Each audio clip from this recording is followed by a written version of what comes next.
Welcome to Chillin' 101. We hope this video helps. You start by confirming your device supports Esim and noting the IMEI. This matters because carriers tie profiles to that ID. Once verified, gather your account PIN and photo ID so the carrier can authenticate you quickly.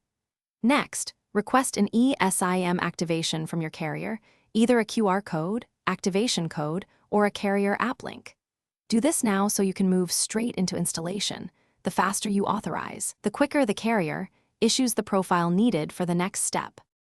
You scan the carrier QR or paste the activation code into settings to download the Esim profile. This is the critical middle step that writes network info to your secure element. Once the profile downloads, make sure to name the plan for clarity and assign it as your primary data or secondary voice line as needed. Also check APN and data roaming toggles if you travel. If using a carrier app, follow its prompts instead. Both paths result in the same profile activation on your device. You finish by restarting the phone and verifying signal, carrier name, and that calls and data work. This ensures the profile registered with the network.